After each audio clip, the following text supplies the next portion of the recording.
नमस्कार, मैं हुंदस्तन एक्स आप सभी को स्वागत है मेरे पॉडकास्ट चैनल में। उत्तर प्रदेश के एक छोटे से गांव धर्मपुर में एक पुराना कुआं था जिसे लोग शापित कुआं कहते थे। कहते हैं वहां सालों पहले एक लड़की की मौत हो गई थी। तब से लेकर आज तक उस कुएं के पास कोई बच्चा नहीं जाता। गांव के बुजुर्ग बताते हैं कि उस लड़की का नाम राधिका था। बेहद सुंदर लेकिन उतनी ही रहस्यमयी। एक दिन वो कुएं के पास खेलते खेलते गिर गई और फिर कभी नहीं मिली। कुछ लोगों का कहना था कि उसने आत्महत्या की, कुछ कहते थे कि उसे किसी ने धक्का दिया, पर सच्चाई क्या थी किसी को नहीं पता था। भाग दो। राघव की वापसी कहानी की शुरुआत होती है राघव से, जो 15 साल बाद शहर से गांव लौटा था। उसके दादा की मौत हो गई थी और जमीन के कागजात लेने उसे वापस आना पड़ा। राघव बचपन में इसी गांव में रहा था, लेकिन एक दिन अचानक ही अपने माता पिता के साथ शहर चला गया। बचपन की यादें अब भी उसके दिमाग में धुंधली थीं, लेकिन कुछ तो था जो उसे बेचैन कर रहा था। रात होते ही वो कुएं की ओर खींचा चला जाता। उसके सपनों में एक लड़की आती थी, लंबे बाल, सफेद झिलमिलाती आंखें और फटी हुई चुप्पी। भाग 3। रात का सामना। एक रात राघव ने तय किया कि वह कुएं के रहस्य को सुलझाएगा। उसने एक टॉर्च उठाई और गांव की संकरी गलियों से होते हुए कुएं तक पहुंचा। चांदनी रात में सब कुछ शांत था, कुछ ज्यादा ही शांत। जैसे ही वह कुएं के पास पहुंचा, एक ठंडी हवा की लहर उसके चेहरे से टकराई।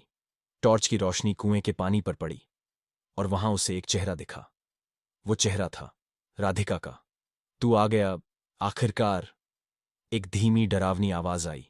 राघव का पूरा शरीर कांप उठा। क कौन? राघव ने डरते हुए पूछा। मैं वो हूं जिसे तूने मरने दिया। भाग 4। भूले हुए राज। अगले दिन राघव गांव के सबसे पुराने आदमी पंडित हरिनाथ से मिलने गया।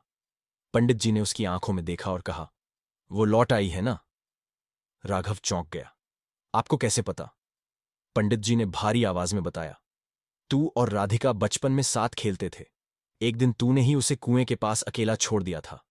वो चीखती रही, पर तू डर के मारे भाग गया था। मैं तो बस 8 साल का था। राघव रो पड़ा। पर आत्माएं उम्र नहीं देखती, पंडित बोले। भाग 5। आत्मा का कब्जा। उस रात राघव को बुखार हो गया। वह बिस्तर पर तड़पता रहा, कभी जोर से चिल्लाता, कभी हंसता, कभी राधिका की आवाज में कुछ बोलता। गांव वाले डर गए। सबको लगने लगा कि राघव पर किसी आत्मा ने कब्जा कर लिया है। पंडित जी को बुलाया गया। उन्होंने राघव के ऊपर गंगाजल छिड़का, मंत्र पढ़े, लेकिन कुछ भी असर नहीं हुआ। अचानक राघव उठ बैठा। उसकी आंखें पूरी तरह सफेद थीं। वो बोला, मैं राधिका हूं, और जब तक ये इंसाफ नहीं देगा, चैन से नहीं रहने दूंगी। भाग 6। कुएं में सच दफन है।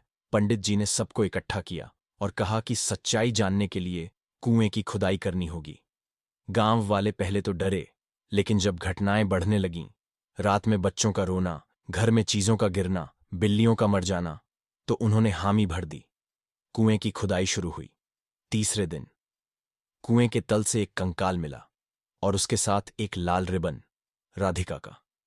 पर साथ ही एक और चीज मिली, एक टूटे हुए चूड़ी जिस पर नैना लिखा था। नैना कौन थी? भाग 7। दूसरी आत्मा की दस्तक। जैसे ही चूड़ी को बाहर निकाला गया, गांव में उथल पुथल मच गई। अचानक एक और आत्मा प्रकट हुई। ये आत्मा नैना की थी।